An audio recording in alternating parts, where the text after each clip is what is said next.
Hello, and welcome to Recapping with Delora and Ashley.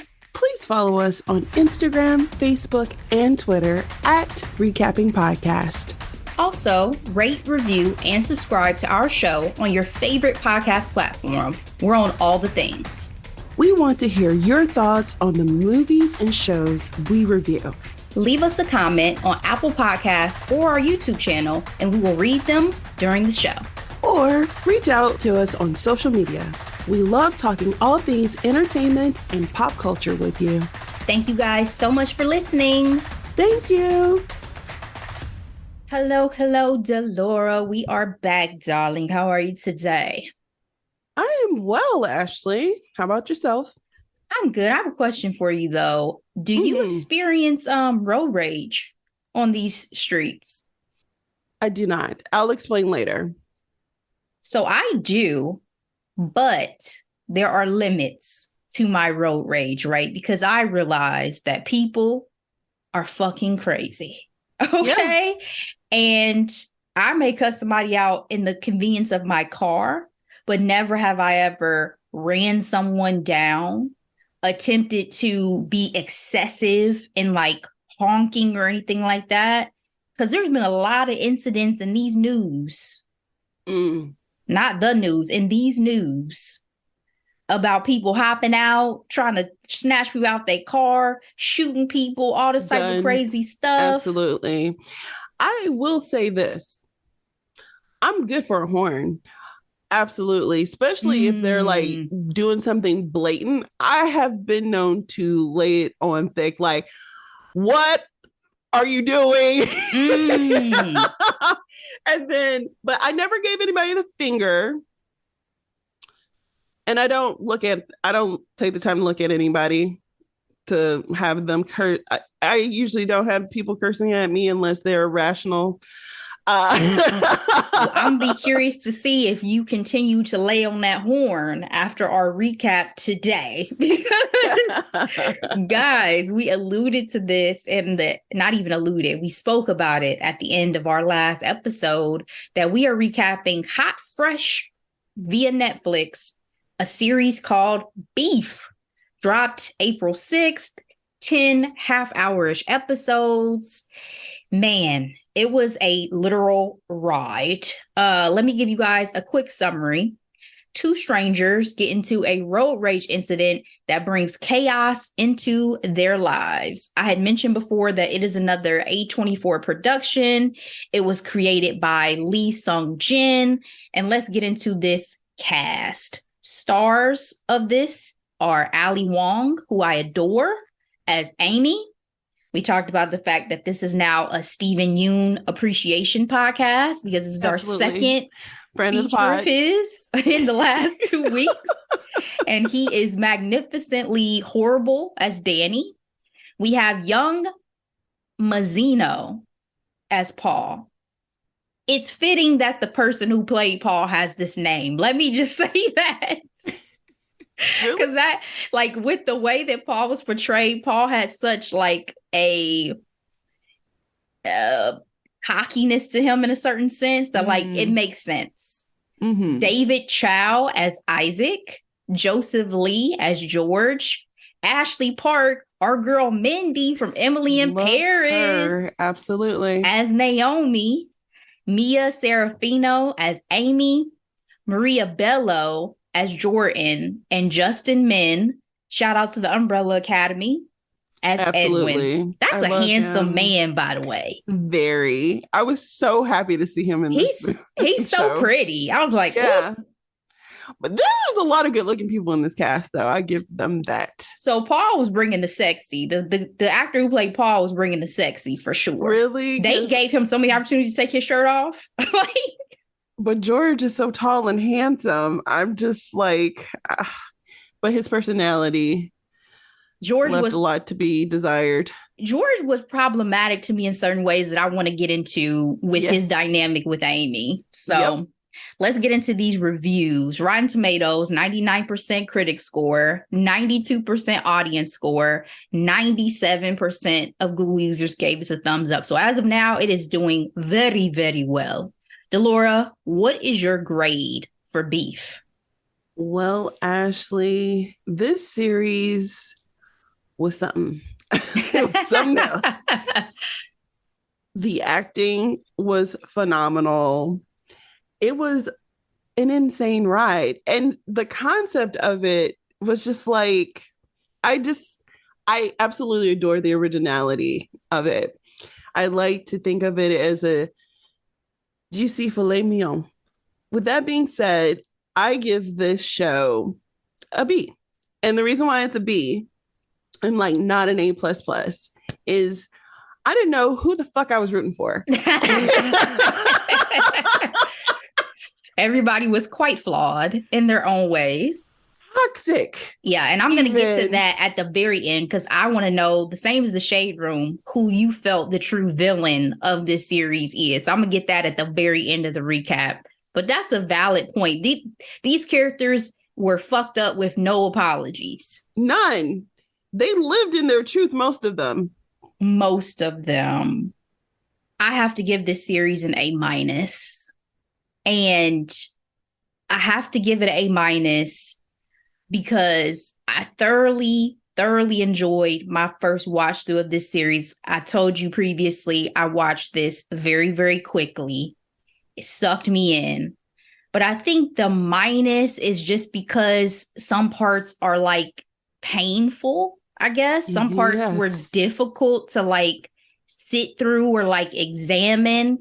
And when you talk about everybody having flaws, so much of it, though, was relatability in their flaws that is almost like this is why everybody needs therapy, because we are all trying to overcome the shit that happened to us in childhood and how that repeats itself, obviously. And how we process. How we process the extremes of this series. Yes. Hopefully most of us don't go to these extremes. Exactly. I was thinking how we process our feelings and being able to have a larger toolbox in coping. And recognize the error of our ways and not repeat the same behavior over and over and over again. Yes. Right? Yep. That's the hope. So A minus for me. Phenomenal cast, to your point. Obsessed with the level of performance that we got from these folks because I was all in. I'm over here. I'm like, my blood pressure was rising in some scenes. I'm like, oh my gosh, if y'all don't just leave each other alone. That and the level of disappointment when, poor behaviors were repeated. And then revelations. When we get certain revelations, oh, my blood was boiling, baby. Yep. And we are going to get there. We're going to get there. All right, Delora, let's go ahead and get into the good before I start talking ish. All right, episode 1. We start with the road rage incident that, causes all the chaos throughout the rest of the season. And that is between our main characters, Danny and Amy. Danny was backing up. Parking lot of a big box store, almost T-bones Amy. She honks aggressively, flips him off. But you know what? Danny is fed up. He's having a shitty day and he decides to pursue her.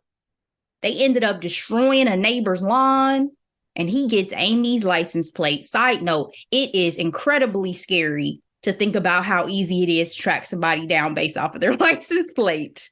That and cameras are literally everywhere. Cameras are everywhere. You have these internets that spread information because next thing you know, y'all on the Nextdoor app, people trying to find out who y'all are.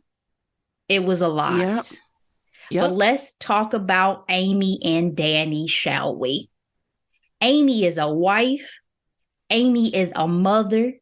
Amy is wealthy. She has a beautiful home. Gorgeous. She's an entrepreneur attempting to sell her plant business for $10 million to Foresters. Ironically, the store that the incident occurred at. Yep. Danny is living with his younger brother, Paul. Danny is also an entrepreneur with a contractor business, but it's not doing as well. Not doing well at all, really. He's not thriving at all.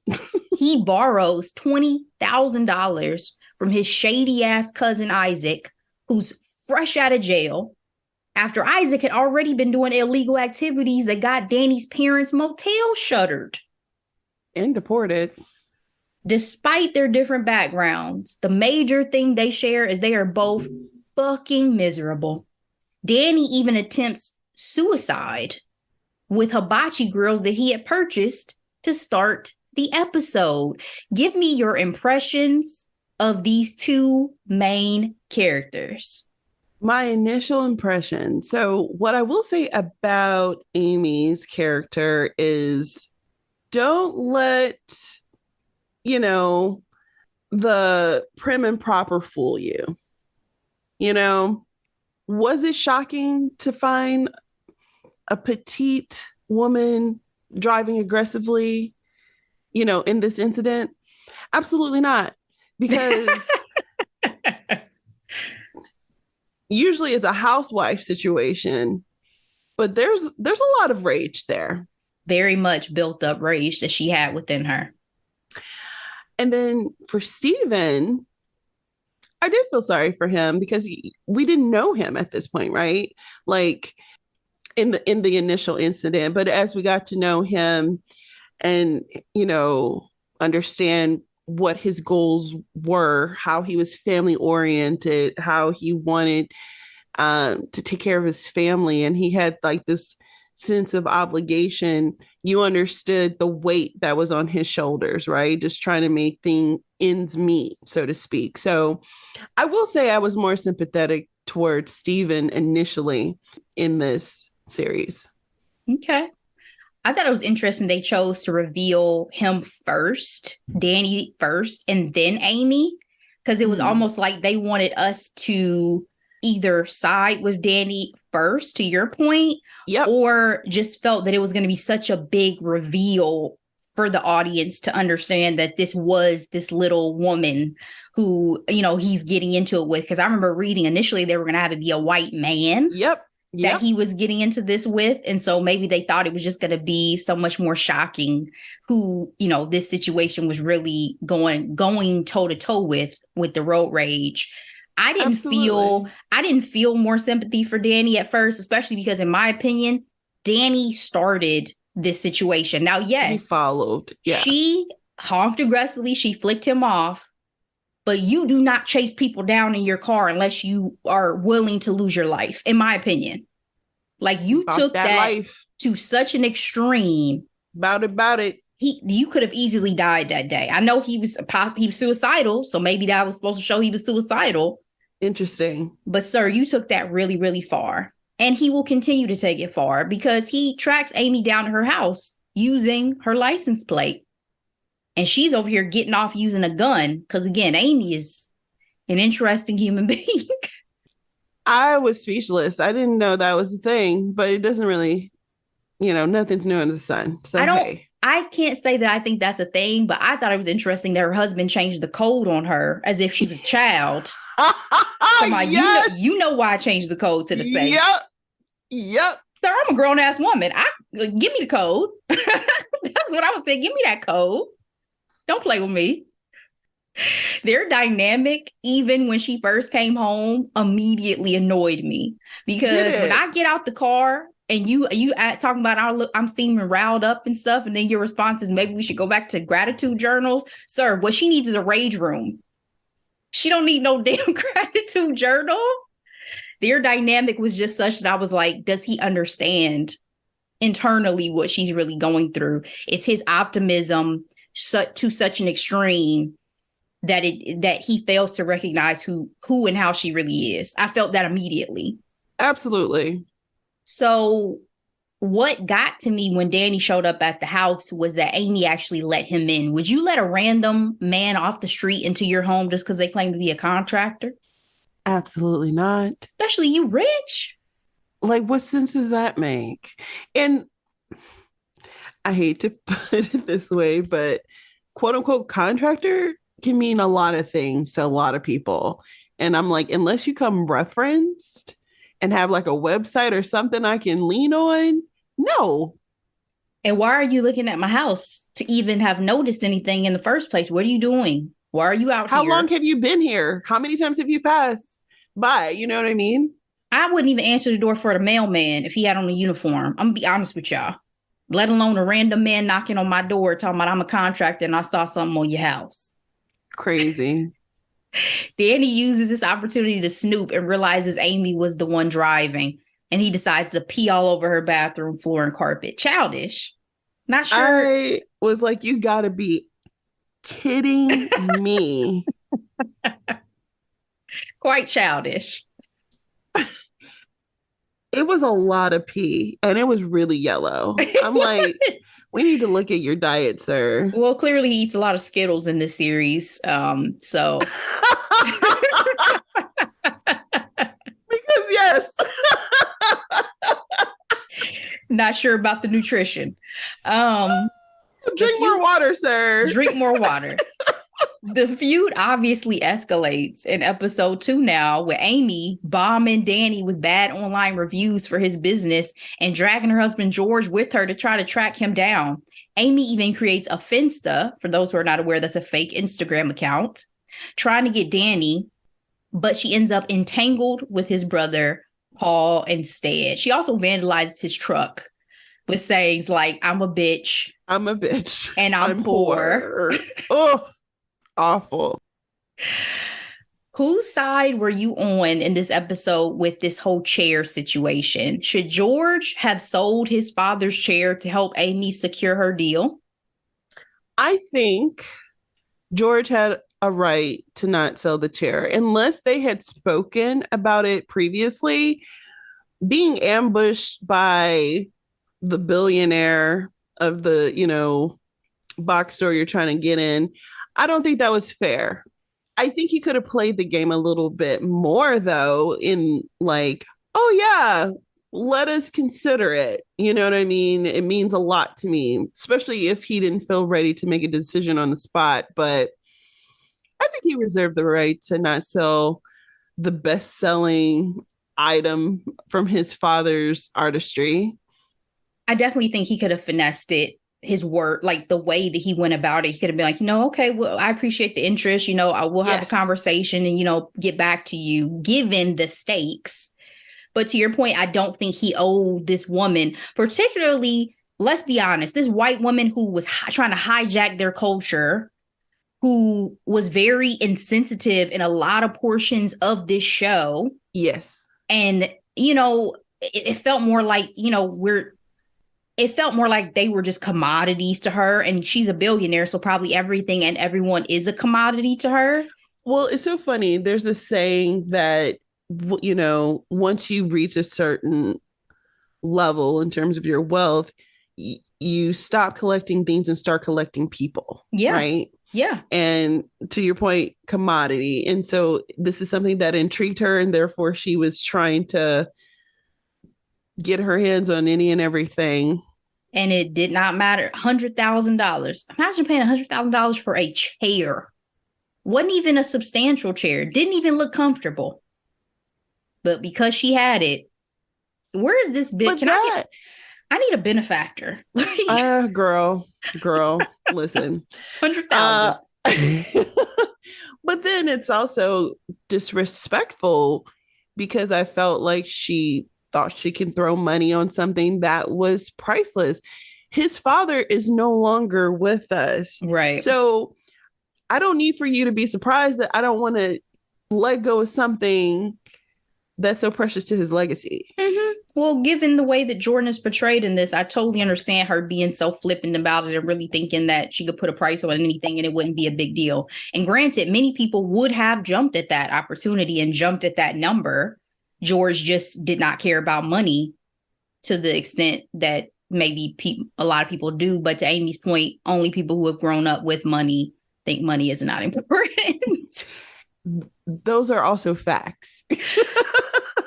George was hilarious in this scene, by the way. He was like, I don't fuck guns. It was so self-righteous. But she told him it was vanilla, and his offensive face was like, vanilla. He later said, I can't even eat anything flavored vanilla after you said that to me. First of all, she could have been a lot worse with that. And the fact that he was so offended by vanilla was like, oh, he's precious. Like, oh my gosh. How did she end up with him? It gives you a little bit of that sex life feeling, doesn't it? Where it's like unequally matched in terms of you compatibility. Yeah, you found you a nice guy, knowing good and damn well you're not a nice girl. You know what I'm saying? Yes. So I had asked about this whole situation between George and Amy because in the midst of all this feuding she's been doing with Danny, Amy's marriage is not doing well, given the comments, especially about their sex life, right? She and her husband decide to go to marriage counseling to start episode 3. Meanwhile, Danny almost lit Amy's car on fire until he realized Yeun was in the back seat. The baby was in the car. New low that sent him back to church after an invite from an ex. The scene where he breaks down crying at that service was powerful to me the first time I watched this through. He made me emotional. Yeah. What did you think about this? Because I feel like in the midst of everyone's rage, specifically for Danny's character, you see the heart, at least up until this point.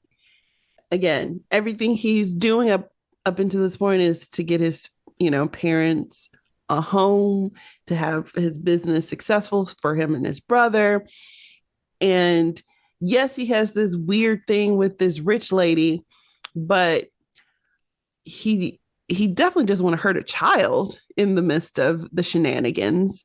And so, yeah, I felt that moment in church as well. And can we say, I want to shout out the Korean church and their praise and worship music, because those are bangers. Those are currently top 10 hits on Christian radio today. So I was like, yes, Oceans, yes. In an article from the Los Angeles Times that I read with the creator, the Korean church insertion was actually a bonding point between him and Steven because they really both grew up in the Korean church. It's a big deal. Yeah. And they talked about their experiences. A huge part of their culture. Yes. And the music as a whole of this series is a major point that I'm going to talk about once we get to the very end, because it was very specific Millennial. For a reason. And some of these song choices I loved. This scene really touched me because I thought, oh, Danny's really having a moment. Like he's realizing the error of his ways, that this isn't worth it, X, Y, and Z. Because let's be honest, this was consuming them to the point where I was just like, there's no path forward for y'all if y'all don't let this stuff go. Well, but that's why God said, vengeance is mine, so you don't have to worry about it. Please. Unfortunately, it wasn't quite the spiritual breakthrough we thought it might have been, though, because Danny decides that he's going to help the church secure a loan for repairs, but he's really planning to use it for this home he's trying to build for his parents. Paul, while he's still been talking to Amy via Finsta, tracks Kayla, as she named herself, down at her store, forcing her to tell him the truth. But Paul was still interested. Meanwhile, her husband, George, was saving pictures of her employees' Instagram photos and masturbating to them. So much for marriage counseling, Delora. So I have some things to say. When it comes to George in particular, I thought he could be gullible enough to just have a screenshot of the girl, right? Oh, like, you are kind. No one believes the caption thing. But when you saw that, I was like, oh, this G golly persona is intentional. I don't know what sinister things lie beneath, but maybe I just give people too much credit. You're giving him a lot of grace. When I tell you, I knew from the scene early on where Mia, Amy's employee, said that she felt that George was a genius. I said, oh, they're fucking. straight out my mouth because we while I know was he's a watching straight idiot. Because we know his art is trash, for one. And for two, why are you feeling this comfortable talking about my husband like this to me? Ooh-wee. Like it was too comfortable. It was But just she also is a Wahite woman, and not Wahite. And they're always comfortable. Like, no, all the things. No, they not all comfortable. And she was too goddamn comfortable for me. So I was like, George, really? You screenshotting, bro? Oh, and you send it to me? You and accidentally send it to me. And this is the whole thing that I have about the dynamics between George and Amy feels like George is a better person than her and all this and that. No, he's not. He's still a flawed human being just like you. It's just that you're so deep into your own shit and you don't love yourself. Because let's be honest, Amy hates herself. Yes. That she can't hold him to task for his shit too, right? Because she's so focused on that. Amy should have called him out immediately. Yep. From I see you, I know she said something to him about, I see you liking my employees' Instagram photos, X, Y, and Z. That's a much bigger conversation than that. You know what I'm saying? And I'm glad you bring that up because that's the thing that really annoyed me about Amy, especially in the first half of the series. All that pent up anger and anxiety when it came to her personal relationships as she was trying to get this quote unquote deal closed. I'm like, sis, if you can't be yourself, I could not empathize with her because I'm like, I could never be that bottled up. My head would explode if I kept in all my emotions. But to your point, she didn't like herself. She didn't love herself. And so she didn't trust herself to feel her real feelings. And therefore she kept them. She also didn't think people were going to stick around, I don't think, if she showed her true self. Exactly. And then when it comes to Paul still being down for the cause, knowing that Kayla was not Kayla, in fact, it was Mia. He wanted love. He wanted love and attention. And you know how young men are. You're still hot. Like, I'm like, it'll still get the job done. I think that's where he was. He was like, I've still fallen for you over these 2 days or however long they have been chatting on Instagram. I'm still in love with you, girl. In episode 4, we going to Vegas, baby. Amy has to go for work and Paul, quote unquote, borrows Danny's truck to go to.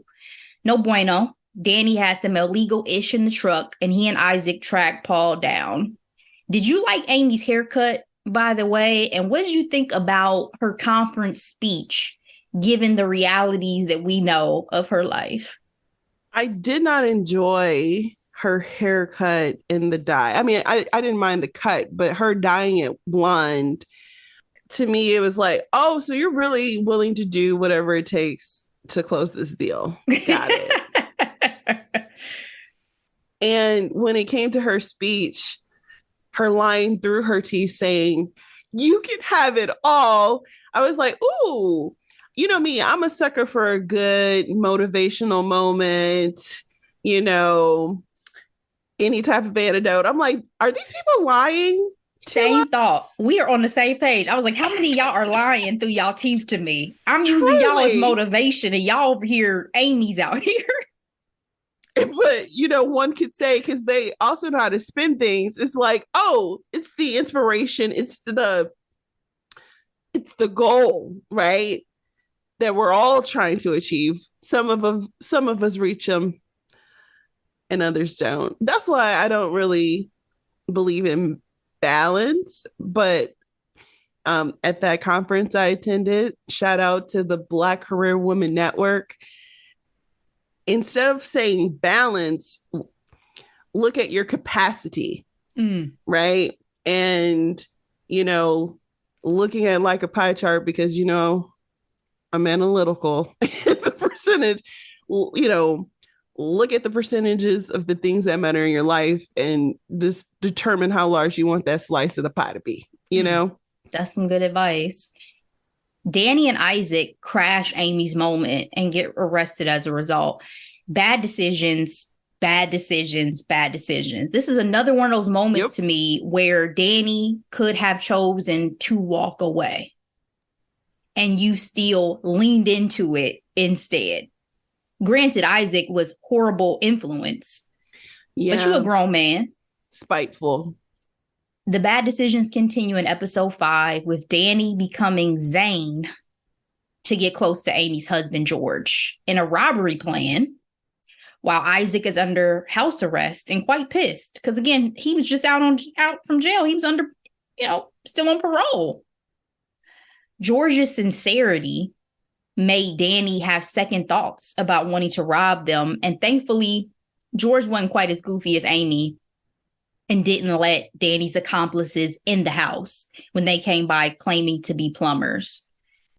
This moment between Danny and George in the studio made me realize like an overarching theme within this show and just in life in general is people are lonely. Yeah. People are really, really lonely. And most people are just seeking connection. But one could also say that Amy and Danny are twin flames in that regard. They absolutely are. They see each other in a way where it's like when the weight of the world is on your shoulders, this is how you react. And I see myself in you because we both are right there. Well, what sucks is that they don't see it, right? Like we get to see it. We see how similar they are in that capacity. I think had they recognized that sooner, they may have come to an understanding quicker. They see it in the shenanigans that they go through in that way, like in their tit for tat. They're always trying to best each other. Now, to your point, we as the audience see the root cause of it. You know what I mean? But I'm saying what they see in each other is like, oh, we're willing to go tit for tat until one of us is no longer here. I don't think death was on the table, but the hell it wasn't, Delora. The hell it wasn't. Guys, we not done. This is about to get even wilder, okay? While George was telling Amy's employee Mia that he loves her, Amy has a sexual experience with Paul. Was it an experience or experiences? That young man has some stamina. I will say that. And it damn sure was not vanilla. It was far from it. And she was getting her entire life.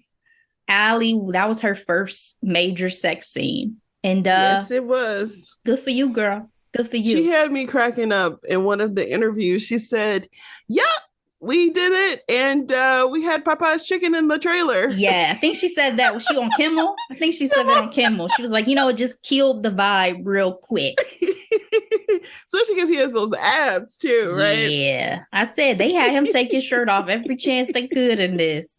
It's too bad that the situation immediately turned sour. So quickly. In their conversation post-coitus. This is why I am not for the streets. Because, I would be... we just had all these moments, and you gonna show your ass immediately? Immediately. I barely have my panties on, and you... Wow, call me a bitch? Over money. Over trying to borrow some money. You asked me if I experienced road rage, and I told you no. And that's because my theory scares me in the sense of it's one of those things where it's like, yeah, I am happy-go-lucky. I am pleasant to be with, but it's very rare that I tap into my fury. And when I do, I don't enjoy it, and neither does anyone in my vicinity. so, Delora is scorched earth. I say that to say, who knows? I would have absolutely seen red after doing all this, and you call me a bitch over money. Red. It was definitely really disappointing for me with Paul's character, because up until now, like, I had been giving Paul such a benefit of the doubt. Like, he's young, he's not really gotten a chance to like spread his wings and, you know, so many things. But this is totally on you for, you know, your behavior after you just spent this time with this woman. You know what I'm saying? Like, you still grown at this point. So that was super disappointing. In episode 6, George's mom is recovering after falling down the steps, pursuing Isaac's goofy ass friends who came back over still trying to rob George and Amy. She also saw that encounter that Amy had with Paul. Yep. This episode was interesting because I knew the mother-in-law was going to be a player, but she started showing her hand, so to speak, in this episode. I was like, did.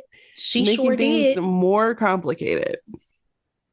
She definitely had her thoughts and opinions, but you saw how things started to unfold, that she was Team Amy in terms of the dynamic and resources, because that's one of the biggest reasons that I feel, at least at this point, that she kept her mouth shut, because she wanted them resources. Really? Yeah. Because she was having financial difficulty. Yeah, but to your point, I was shocked. What I will say is, I don't know if I would have called her Team Amy, but I really did think she was going to fight harder for her son, and making Amy's life a living hell for the thing she has literally over her head. But yeah. No, she Team Amy, bro. She like, I'm with the money. You know what's a fun fact about this series is the actor who plays George is an actual artist in real life. Like, go to his Instagram. His name is Joseph Lee. He's a bona fide artist. So it's almost like a layer of hilarity that he is the son of an artist who wants to be an artist himself, but sucks. Yeah. That is fun.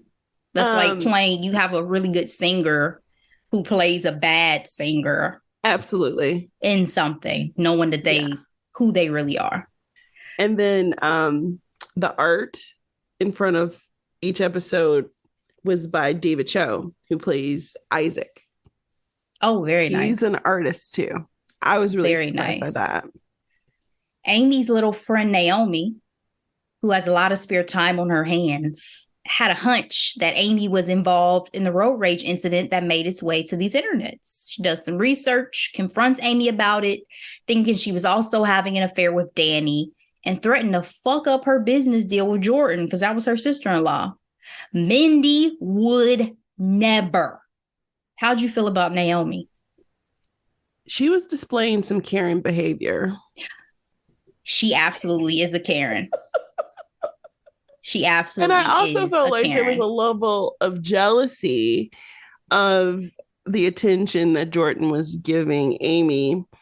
And it was her, in some ways, scrambling to maintain her position. She just needed something to do. She needed a purpose. And she was going to find it however she could find it. That interaction, though, between her and Amy was so cold. Like, oh, I know you're so busy being at home. And she's like, I have my volunteer work. It's just like, but I just was like, again, it proved to me that Amy was definitely not a nice person.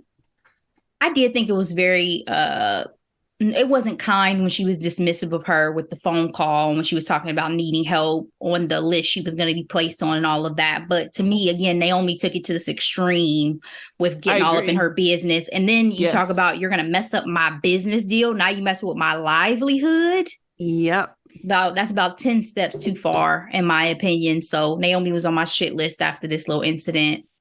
Yeah, sis from Emily in Paris would never. She's down for the cause. She's definitely down for the cause. Amy offered 25K to Danny to take the rap for the accident to cover her tracks.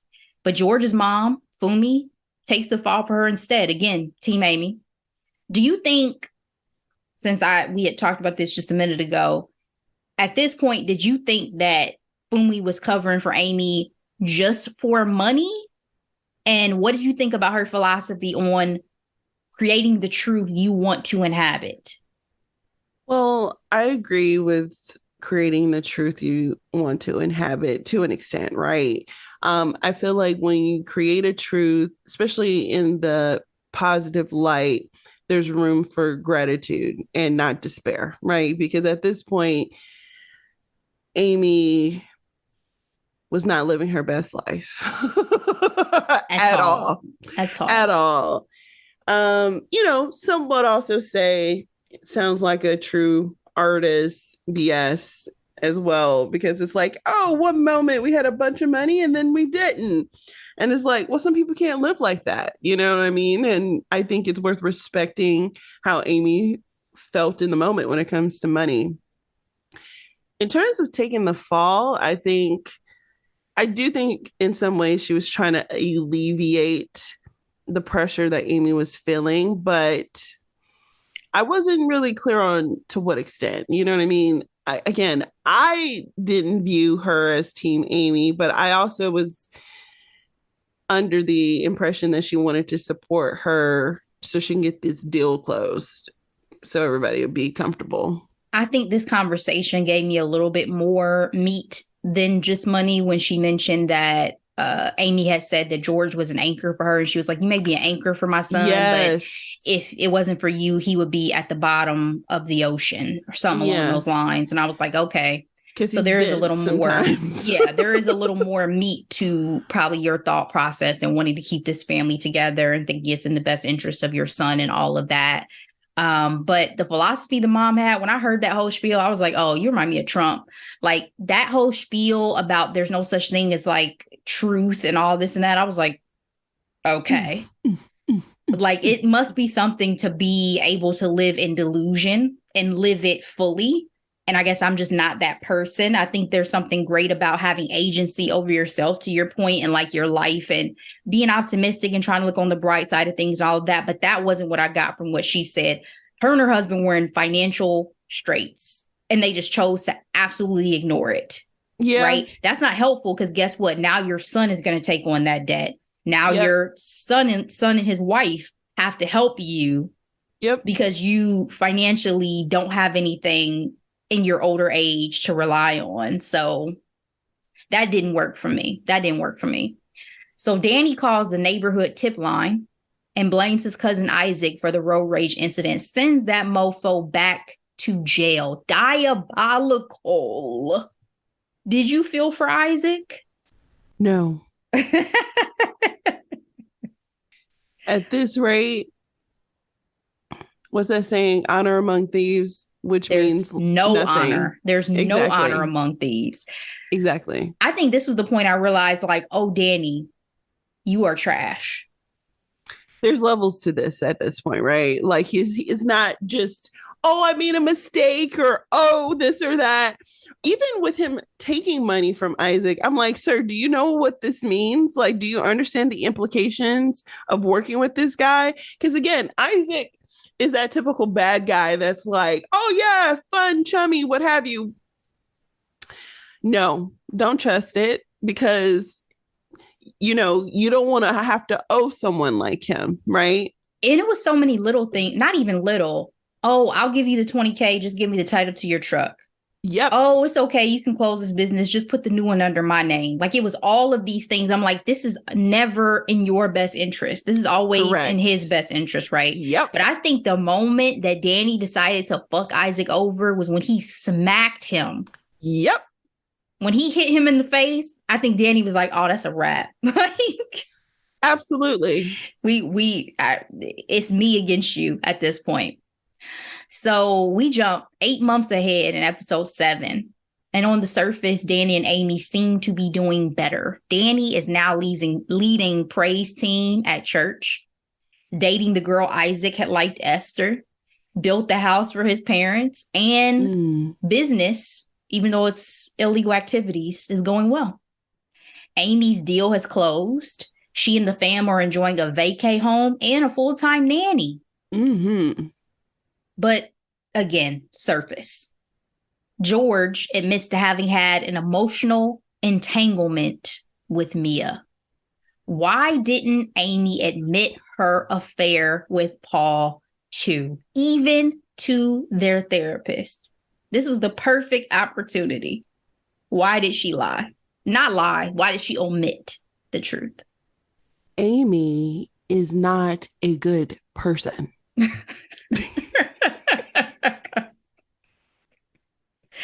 feel like it's more complicated than that. I feel like, again, she thinks George is unconditional love. Yeah, but she thinks George is just this better person than her. He's not. I mean, he is, because he wouldn't do some of the BS that she does, but he's not just a superior human being to the extent the pedestal I think she holds him on. It wasn't surprising. It's definitely in her wheelhouse to keep her affair with Paul to herself. If you can't even unload to the therapist. How many people lie to their therapist every day? It's a lot.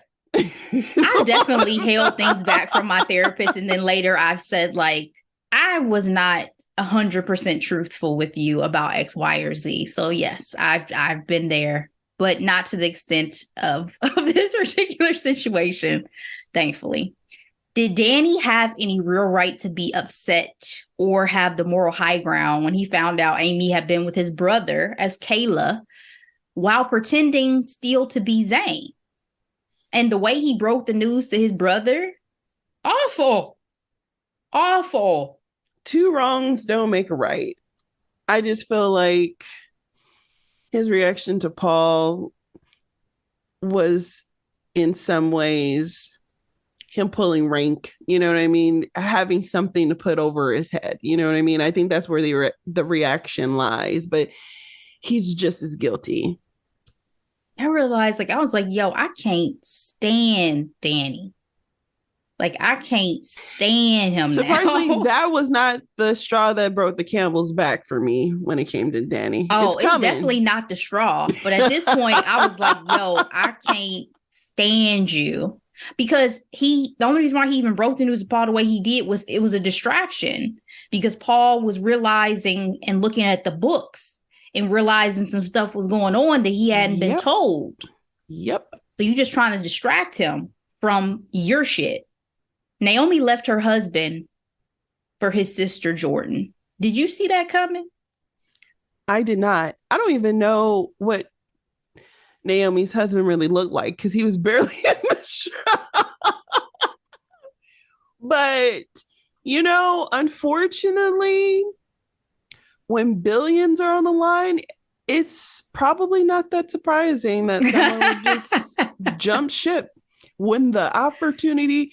Oh, I can't believe I'm about to quote him, but when Chris Rock has that joke about men cheat based off of, what's available to them, right? So when you're not really wealthy or whatever, your pickings are low, but as soon as you get some notoriety, money, that's when you know somebody really loves you, whether or not they're going to cheat.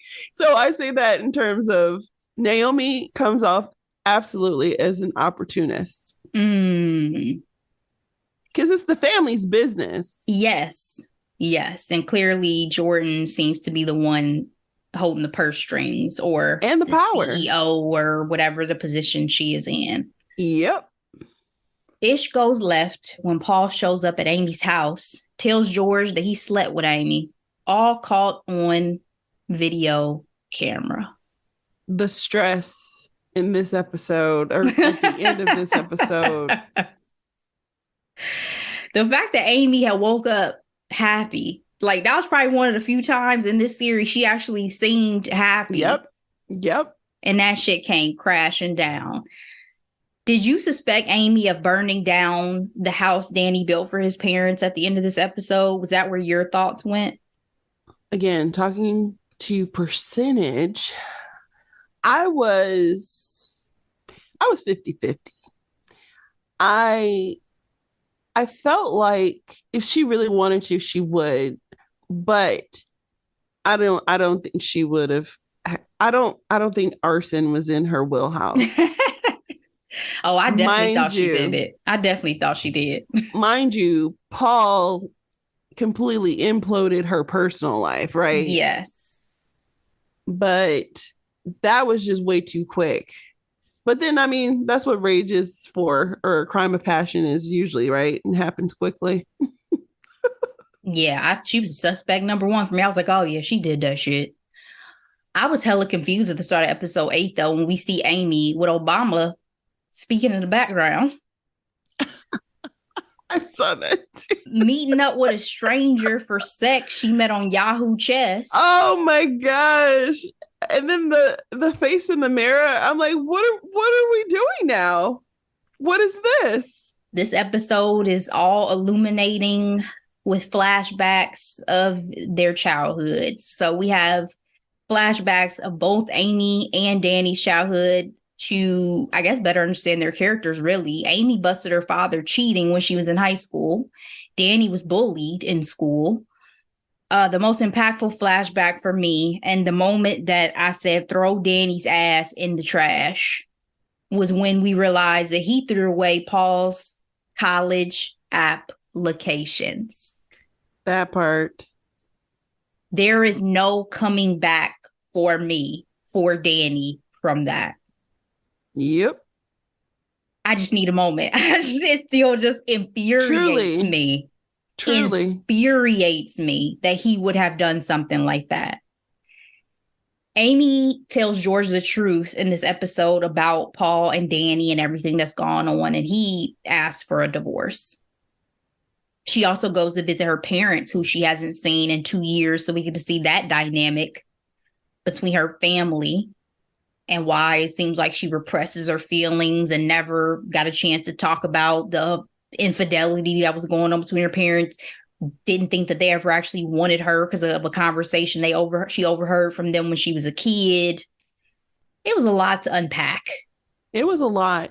But I will say this, with Danny throwing away Paul's applications, looking back at where we started, him feeling heavy and overworked and trying to do everything for his family, that was all selfish. Like, yep. all of his, it really just, again, illuminated his actions in a way that's like, oh, you're selfish. Yep. And you claim that this is for your family, but ultimately it's for your ego.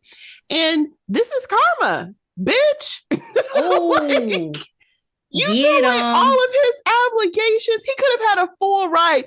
He could have been able to do something in business that would have been able to finance your freaking contract work. But no.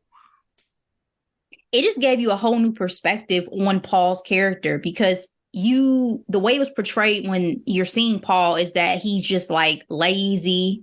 Yeah. He's like a man child. Yep. He had been trying to do for himself. He had tried to go to college. Even his Bitcoin situation, he was the one who was thriving and knew what he was doing on Bitcoin and with crypto. Yep. And his brother sabotages it. Why? Just to keep him close, just to keep him under his thumb, just because he's the big brother and he wants his little brother to be right there with him in his miserable life. It was so upsetting for me. I was done. Completely done with Danny at that point. Throw him in the trash. And in terms of George, this is where I also knew George was full of sugar honey iced tea, because it's like, oh, gratitude journals and let's go to therapy. And she finally shows you who she is. And what's the first thing you do? You ask for a divorce. I think that him running away with Junie to a hotel after Paul showed up upset me more than him asking for a divorce, because what you're not going to do is take my child. We may have an issue and a situation, but what you're not going to do is disappear with my child. Okay? asking for the divorce, especially after finding out everything and realizing that it was the result of all these shenanigans that put your mother's life in danger, put your child's life in danger, all that. That made sense to me. I was like, yo, it may be a little knee jerk at this moment to ask for a divorce, but like, I probably would ask for a divorce in this moment too. Like, you lost your goddamn mind. Yeah. But you're not going to take my child.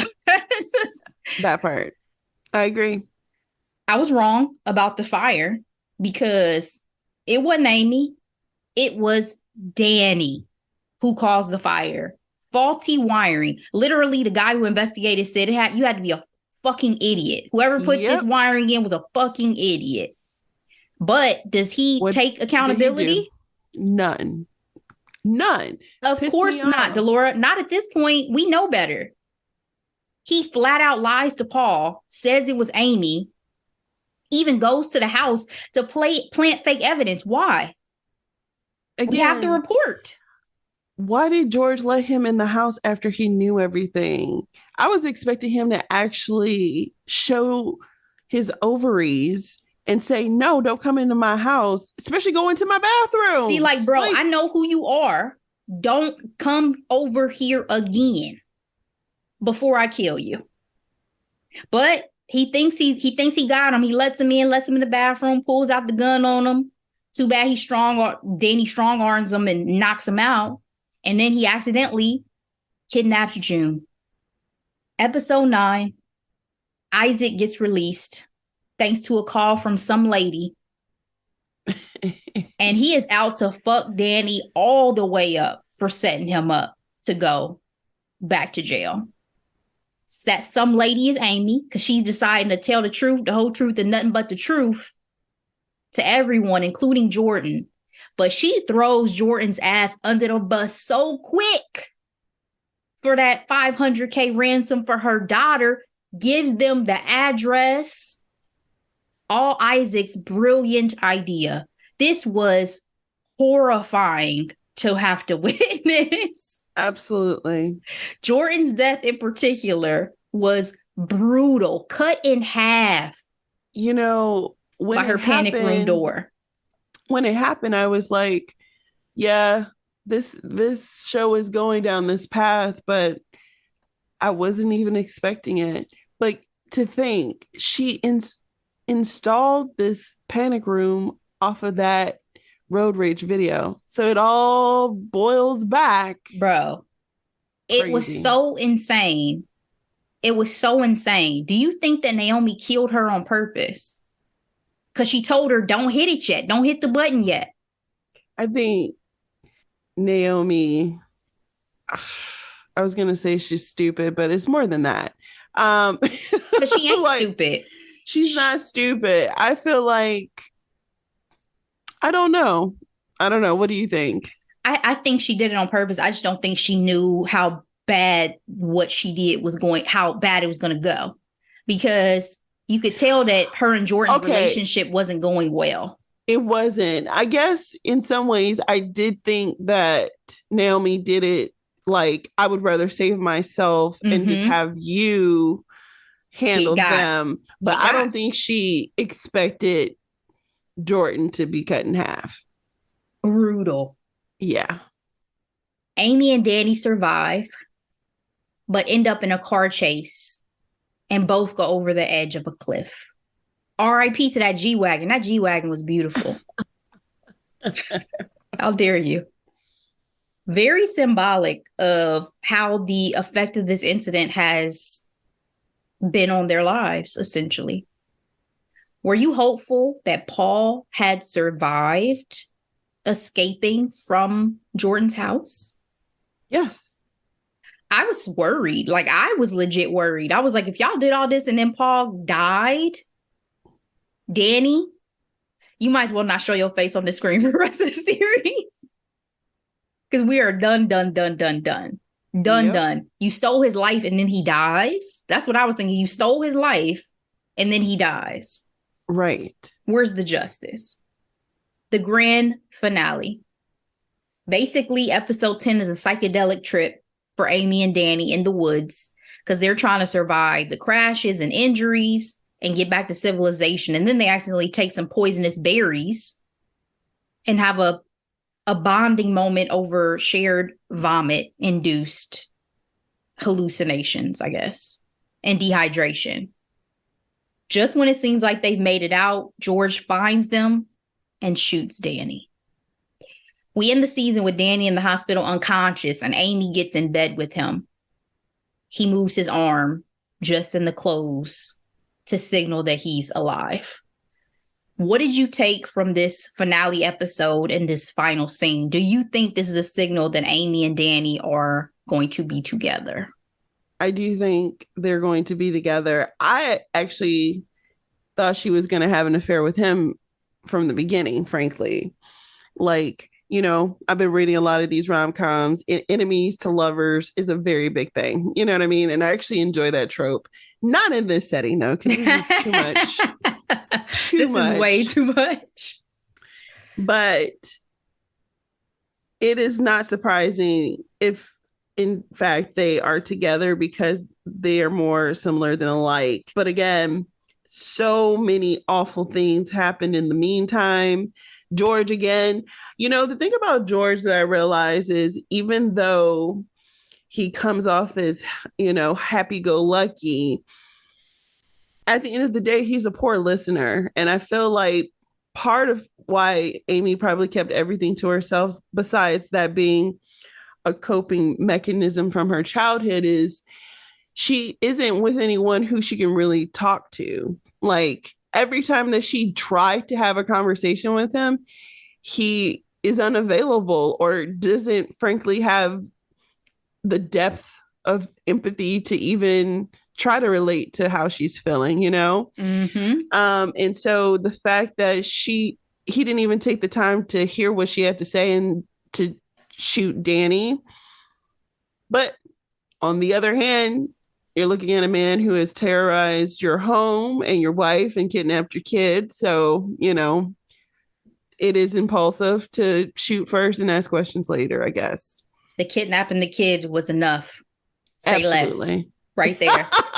Exactly. Shooting on sight. Exactly.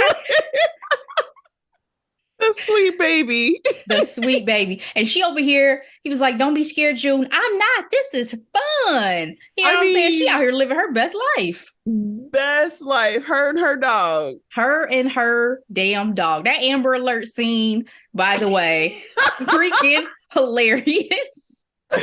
So goofy. I do think it's a signal as well. They're going to get together. I don't know if that's for the best, because we talked about this in previous projects. Should trauma plus trauma get together? Is that going to be the best case scenario? Or should they both just, now that they've realized who they are and the barriers they have in this shared depression or, you know, issues that they share, they can be friends with each other, they can lean on each other, but they should really seek more therapy or more counseling to move through them? Because I saw some people posting and saying, oh, I don't think they're going to be together. I think Amy's going to go back and be with George, but I think, you know, they'll always be able to lean on each other and this and that. But the creator says he has 2 more seasons in him for Beef. So if it gets greenlit, then I guess we're going to get a chance to see. I don't want it. I do. I'm just curious. If he says there's 2 more seasons, what is, like, how are you going to keep up this level of high intensity and to keep it the same type of show? Because this show, season 1, is definitely Emmy bait. 1000%. Emmy, SAG, and Golden Globes. I think it's on that level that Allie and Steve are going to get that recognition. Can we talk about how her voice freaked me out for like the first 3 episodes? I was like, I didn't think her voice can go that deep. I didn't think that was, and don't get me wrong, I'm pretty sure when she's in comedian mode, that's a persona, but I was like, is she serious? She's speaking like this. Got it. So she was like Michael Jackson for you with the singing voice versus the talking voice. Exactly. Exactly. So let's get to this Shade Room post about who the real villain of the series is. Shade Room had Amy, Danny, Paul, or Isaac, but I'm going to throw George on there. So George definitely needs to be on real there. villain? Who's the real villain of the series for you? This is a very difficult question because I'd like to say all of the above, Alex, for 2000. Um, but if I had to pick a villain, I would probably pick Danny. Yep. Agreed. Like I said, to me, Danny started everything. And over the course of the series, trash, trash, trash, trash, trash, trash, trash. The only good thing he did was when he finally told Paul the truth and told Paul, you got to get away from me. Like, yes. And then Paul potentially got shot. So I don't know how that feels. Clear Danny's conscience, but Paul don't get a chance to live his life. By the way, guys, Paul did survive.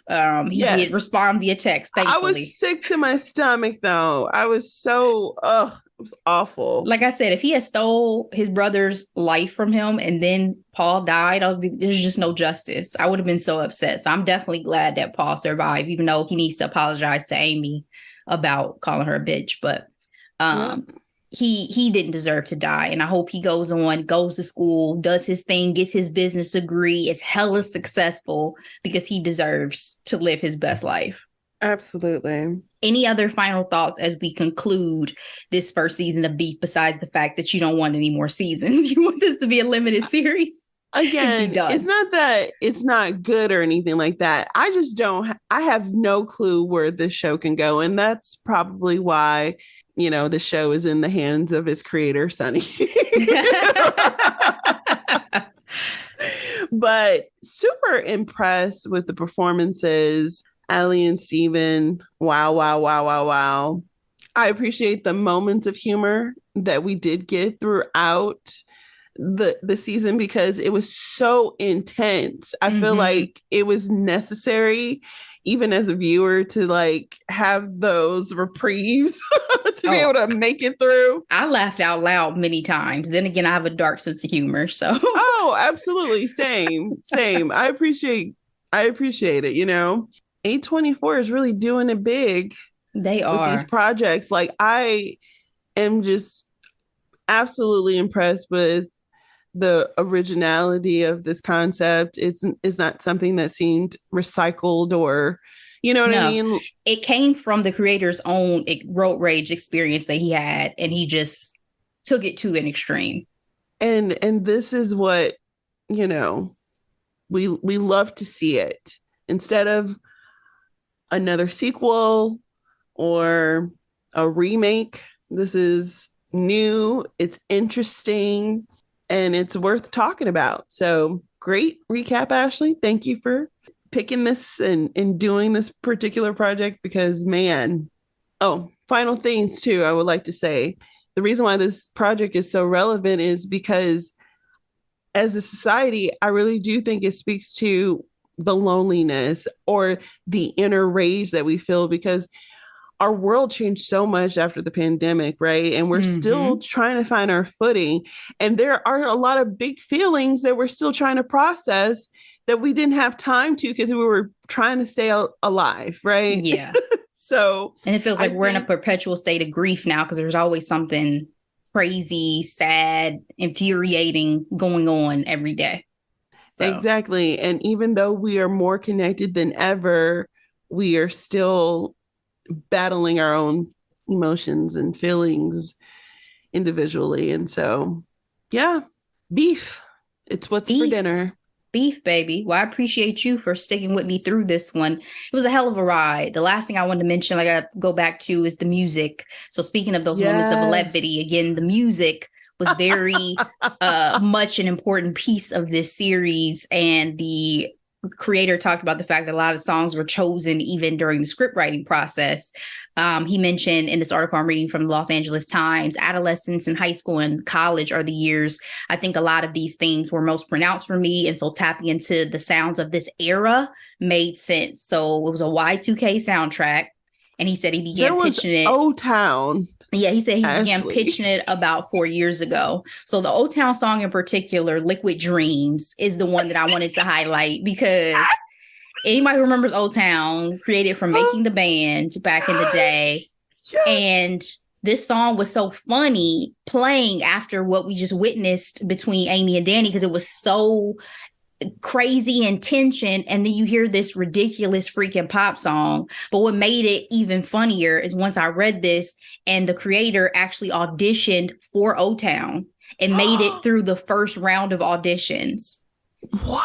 He said he still has a letter from Lou freaking Pearlman thanking him for auditioning.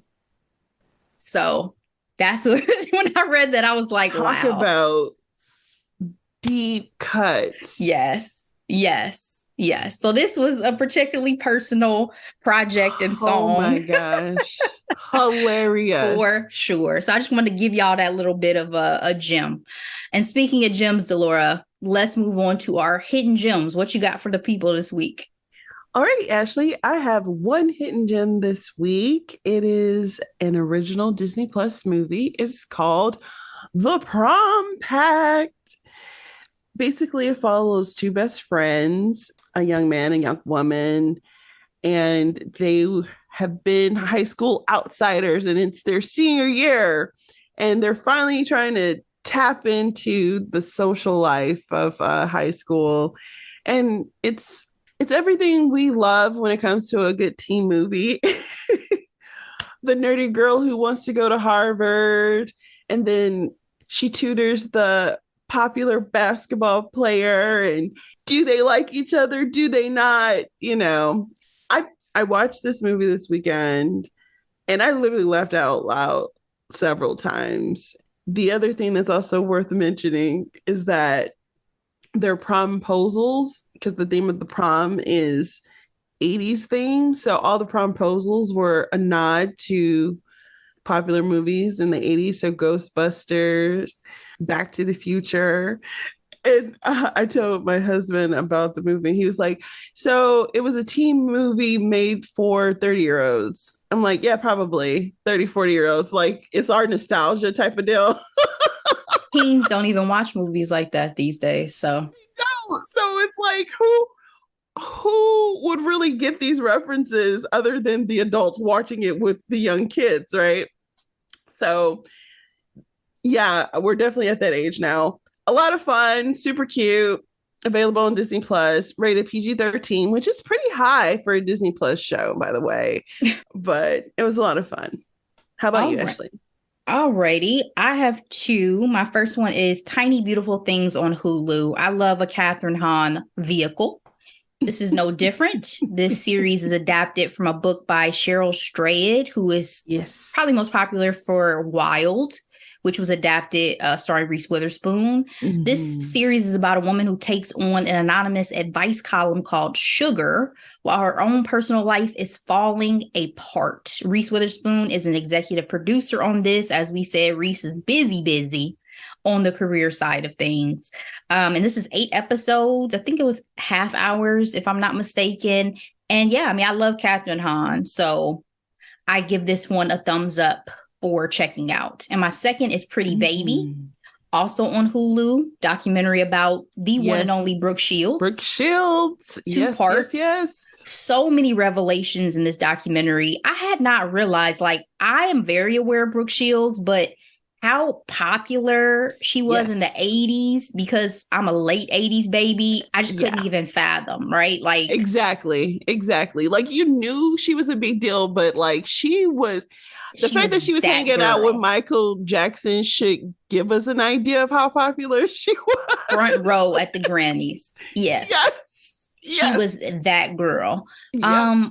But it's very interesting to see it through her lens now as an adult and looking back on the exploitation, right? And the over-sexualization as a child. And she even talks about a sexual assault that she unfortunately went through. It's just a lot packed into these 2 parts. And if you're a Brooke Shields fan, or you just are curious to hear more about someone who has been successful for this long in the entertainment industry and as an actress and model and all of that, definitely check this out. Even her marriage, I didn't know that much about, to Andre Agassi. Tennis. Yeah. So, you know, it was just very revealing. And she did an interview recently with Drew Barrymore that was which was everything. Yeah, it was so like intimate and lovely. And but they are like the only 2, within reason, people on the planet that understood stood. Yes, that era, being That child era. stars. Yes. And having the type of mothers that they had as well. I think that's one of the reasons why Drew Barrymore has found more success with her talk show than I think a lot of people thought she would, because she relates to celebrities. I called it in a much more intimate way than people probably thought originally. Yes. So yeah, definitely check out that interview as well, guys. But that's it. That's it for my hidden gems. And yeah, that's it for the episode today, guys. I hope you enjoyed. I hope you watched Beef. If you haven't, I'm telling y'all, it is worth the time. It is worth the watch. Yes. Hell of a ride. Absolutely. Human beings, we have our flaws, man. We have our flaws. But great original content, to your point, Delora. So guys, we'll see you next time. We appreciate you. Be blessed. Bye.